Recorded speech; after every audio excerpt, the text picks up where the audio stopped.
Welcome to Dig Deep, the mining podcast. In this podcast, we go deep into mining news, hot topics, and live interviews with mining professionals and leading figures in the mining industry. Introducing your host, Rob Tyson, founder and director of Mining International and Mining International Executive, a leading global mining recruitment and headhunting agency. Hi, mining community. Welcome back to another episode of the Dig Deep, the mining podcast. And today's guest is Jim Malone, who's the managing director of Si6 Metals, who are an ASX-listed exploration company focused on battery and precious metals, operated in Brazil, the Limbopo Belt in eastern Botswana, and the Laverton Gold District in Western Australia.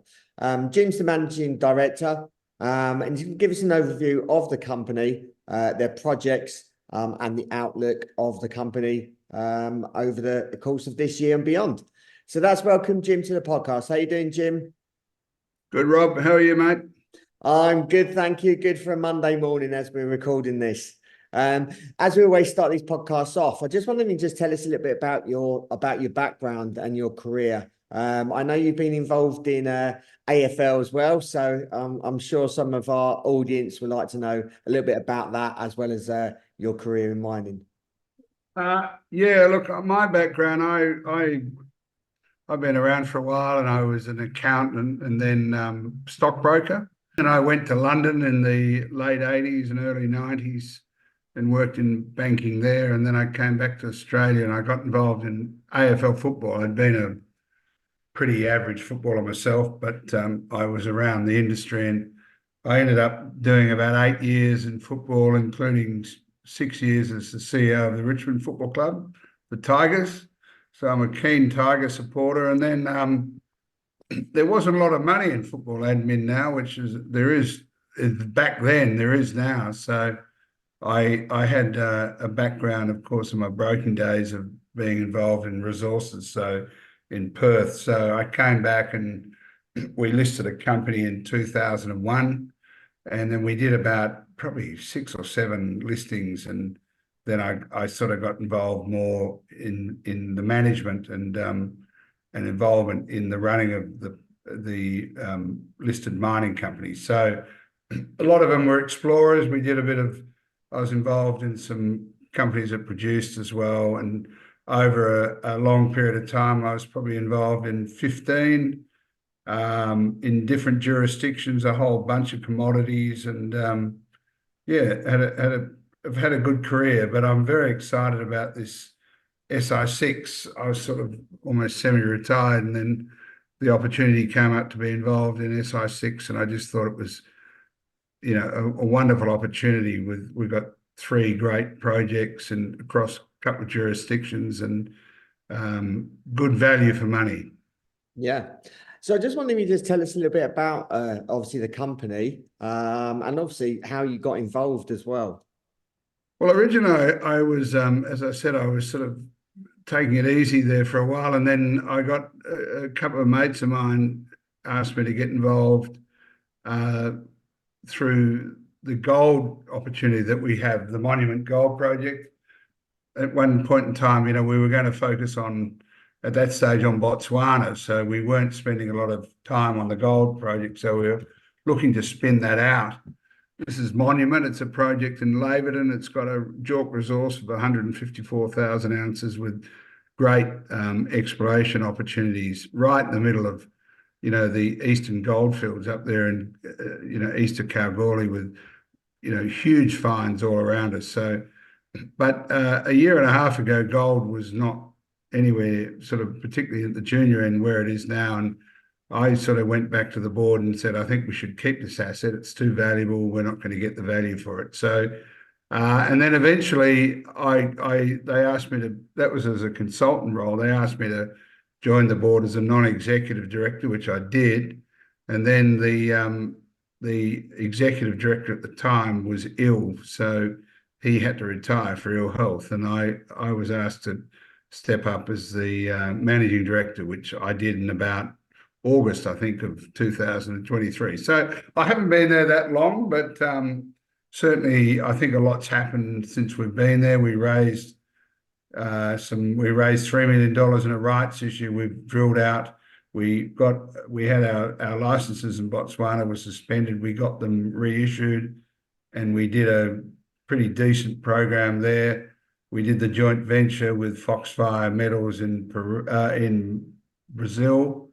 So it's been a busy time for the company, and I've really enjoyed it.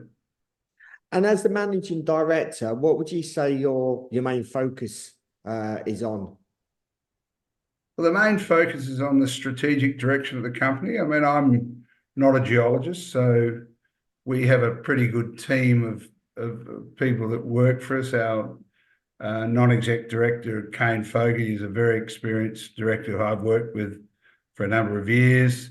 We're very fortunate with our joint venture agreement with Foxfire in Brazil, because they're managing the exploration program for us, and Foxfire has a team there of 10 or 12 who have been there for 12 years. They're locals. They know the area very well, and they're very, very good at what they do. And then we also had our old crew from Botswana is pretty much kept in place as well. So technically and on ground, we've got a really good team of people. So my job's just to manage that and look at the strategic direction. Being a small company, I mean, we can't just spend money willy-nilly on everything. So we have to be strategic on how we spend our money and where we spend it, and where we think the best opportunity is to increase shareholder value. And that's what I think I'm relatively good at. And managing people, I've always been a people person. So looking after the people that work for us and the investors and the shareholders is probably where my strengths lay. Obviously, you mentioned your acquisition, which is 50% interest in Foxfire Metals in Brazil. Just wondering if you can just provide any details around the acquisition, and I suppose why the portfolio of projects was attractive. We're a diversified explorer. We like the strategic metals, and we saw what was going on in certain parts of Brazil, particularly in the state of Minas Gerais, which is the sort of the Western Australia, let's say, Brazil. It's where most of the mining opportunities lay, and where all the big and small mining companies are. And we could see what was happening with companies like Meteoric and Latin Resources, and as well as a number of Canadian companies, Sigma and that, who were just, doing really well in the lithium and rare earth space. And we had the opportunity to get involved through Foxfire, who were a company that was sort of managed by a guy called Pat Volpe, who's a very well-respected and long-time mining entrepreneur. And Pat was a major shareholder in Si6. So we liked it. He was pretty keen for us to get involved, obviously being involved in Si6 as well. And it just, everything sort of met together, and we said, well, let's see whether we can do a deal. So we managed to negotiate a pretty good deal. Pat was, very generous with what he gave us. And we've got 10 licenses there in Brazil, 7 in Minas Gerais. There's 3 licenses, 2 out in the Amazonas and 1 up to the north. And I won't harp on them because they're not really going to be our focus for the next 6 to 12 months. But the licenses we have, so 2 of them are down in southern Minas Gerais in the Caldera area there, which is where Meteoric and VMM, which is an ASX-listed company, and Inova, these companies have done very, very well, particularly Meteoric. And we've got 2 licenses. One abuts the Meteoric license, and one's just to the south of it. And we've already started our exploration work there as part of our joint venture commitments. We did that, we've done our first work program there. Samples are off to the lab. We're hoping to get those back in the next couple of weeks.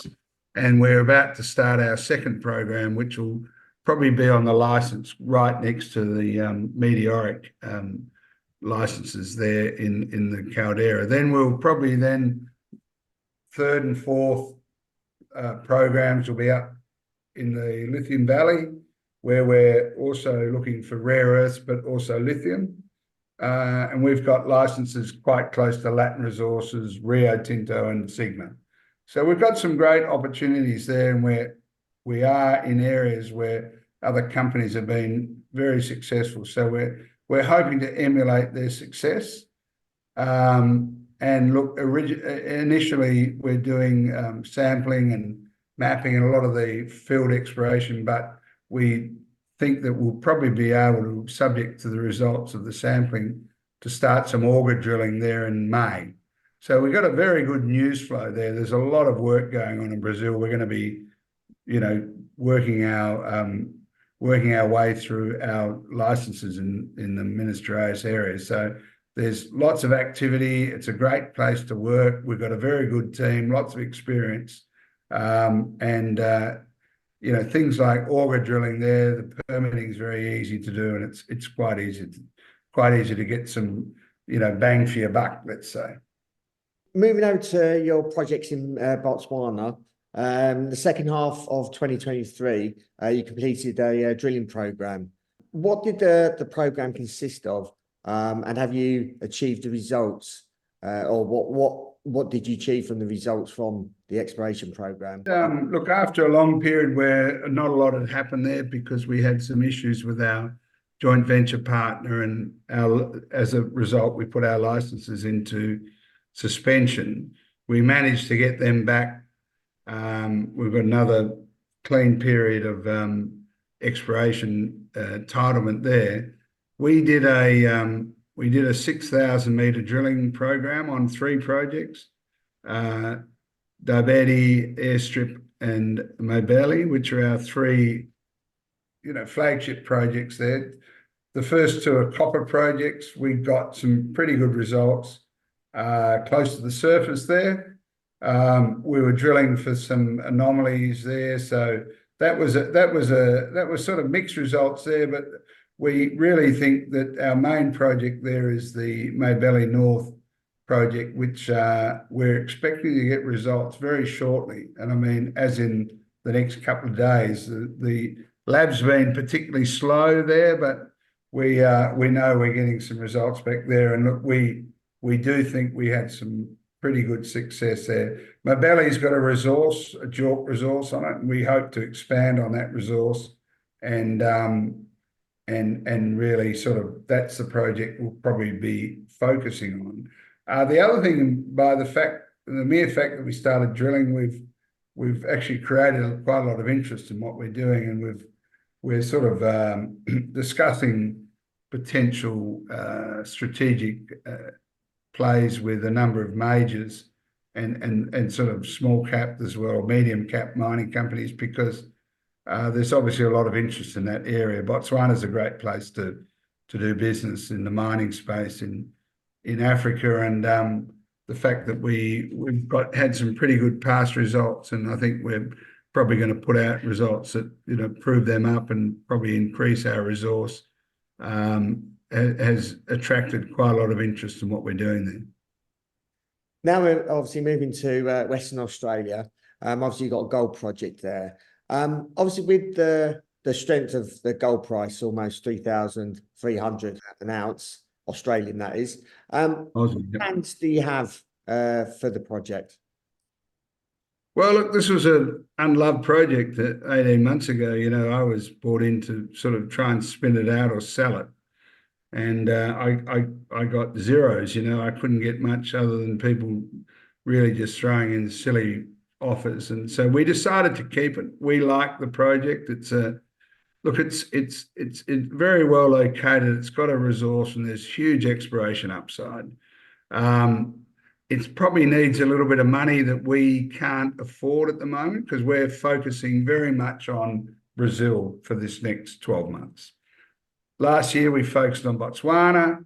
This year, Brazil. If we had more money and a bigger balance sheet, we could probably do all 3. And all 3 projects are super. And we'd love to do it, but we have to do it in sort of step by step. So, look, we are looking at a strategic sort of plan to maybe try and fast track some development at monument. There's a lot of interest in gold now. People are particularly interested in this asset, given where it is and given its potential. So I can't say much more than I think we're going to look at trying to do something that means that we don't have to sort of spend a lot of money, or else just spend the minimum amount, which is what we did last year, really, because it's too good an asset for that. So watch this space there, because I think we're keen to sort of really add some value to our shareholders on that asset, and there's a lot of people who have got totally renewed interest in it because of where it is and the fact that it is gold, and gold's now, I think, the flavour of the month at the moment. Yeah, certainly. How do you manage, obviously, the various exploration programs across Brazil, Botswana, Australia, and obviously all the different time zones? How do you manage that? Well, I'm insomniac, so I don't sleep, so I can deal with that. But no, look, realistically, we've got good people. For a small company, and we don't have an office. I work out of my house, but we have good people in Botswana. Well, we have a guy there called Elvis who's been there for 15 years, who's our in-country manager, geologist, knows the projects backwards, knows everybody in Botswana, so he's a very handy guy. As I said, in Brazil, with our joint venture with Foxfire managed the program for us, and they are a very, very experienced, capable group of people in Brazil that are full of locals that have been there for a long, long time and with lots of technical experience. In the Laverton project in the goldfields, we also have a couple of guys who have been with us for a while and just know their way around there. So we're very fortunate for a small company like we are to have such a good, loyal team who do such a terrific job. Obviously, you operate out of Australia, and obviously, I suppose Australia are classed as one of the number one mining jurisdictions in the world. How do you compare mining in Australia with mining in Botswana and Brazil? Is there any similarities? What are the major differences or major challenges compared to those two countries compared to Australia? Well, I've got to be careful because I live in Australia, so I can't I can't bag the system. But look, honestly, as far as permitting and getting things done from a let's say a administrative point of view, Botswana and Brazil are far quicker than Australia and easier. The red tape in Australia is quite significant at the moment, but where we are in Kalgoorlie, we've been there for a while, so we don't have too many issues. We're exploring. I mean, if you wanted to go into mining and that, it would be a whole different situation, and probably the same in the other countries. But look, Botswana is, called the Switzerland of Africa. It's a great place to do business, and I've been astounded by how easy and it is to do what we've been doing there, going and doing a drilling program. There's good, capable people in Botswana, but also it's right next to South Africa, and of course South Africa is a great mining jurisdiction with labs and drilling companies. Brazil in Minas Gerais is also a very, very mature and sophisticated mining state. I'm not sure what it's like in the rest of Brazil. We haven't tested that yet, but our focus this year, and 70% of our assets in Brazil are in Minas Gerais, and Minas Gerais has got 300 operating mines. Very cheap power through hydro. It's just a great mining jurisdiction. So we're fortunate. But having said that, we sort of did do it strategically. We weren't just going to go and pluck assets out of anywhere, and we've been strategic as to where we've chosen to do business. And so, look, they're all three of them are good jurisdictions. You've just completed a 1.5 million placement. Obviously, you mentioned that your focus is in Brazil over Botswana and Western Australia. How are you looking to deploy that capital? Well, the bulk of it's going to Brazil. As I said, that is our focus. We do have commitments to Western Australia and Botswana, but they're quite small, and our overhead's small. We run a pretty lean ship here in Perth. So probably $1 million of the 1.5 is going to go to Brazil. So 2/3, and that's where our focus is, and the rest of it will go to the other 2 projects, unless someone comes along and decides they want to help us fund them, which we'd be open to. But otherwise, it's Brazil is where our real focus is. Although we are doing a small program in Monument, which probably will start in 2 weeks. Actually, we were meant to start earlier, but there's a bit of weather up there up in the Goldfields region from sort of remnant cyclones, so it's a bit wet up there. So that'll be delayed. But Brazil is very much our focus at this stage. And finally, the company have obviously established a significant portfolio of projects in obviously tier 1 mining jurisdictions. How far can the company take the portfolio over the sort of next 12 months? Well, the next 12 months, as I said, we're focused on Brazil. We strategically will assess what we do with the other 2 projects.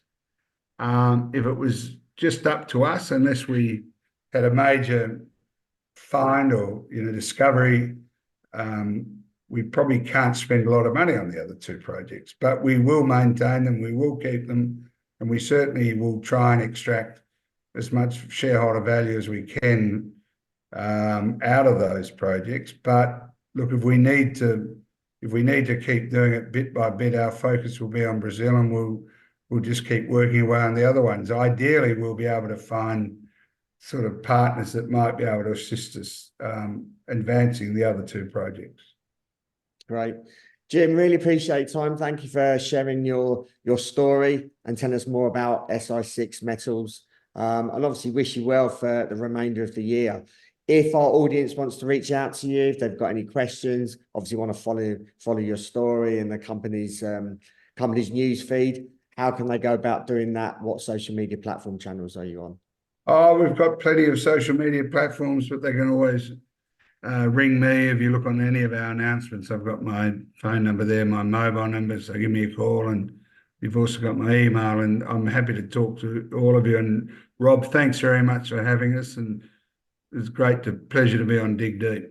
Yeah, no worries. Appreciate your time as well. We include all those in the show notes, the company's podcast for easy access. So all the best for the year. Perhaps you want to come on next year and give us an update on obviously on all the projects, but like you said, you're focusing on Brazil more so than the other 2 jurisdictions. So yeah, good luck with everything, and hope to chat with you next year. See you, Rob. Good luck, mate. Right. Cheers. Thank you for listening, guys. I hope you enjoyed that episode. As always, please keep sharing the podcast and every episode that we put on far and wide. Obviously, we want to make everyone aware of companies that are out there, and especially working in different jurisdictions around the world. So really appreciate your continued support. So until next time, happy mining. Thank you for listening. Remember to reach out to Rob via the show notes, and be sure to subscribe and leave a review. Until next time, happy mining, helping each other to improve the mining industry.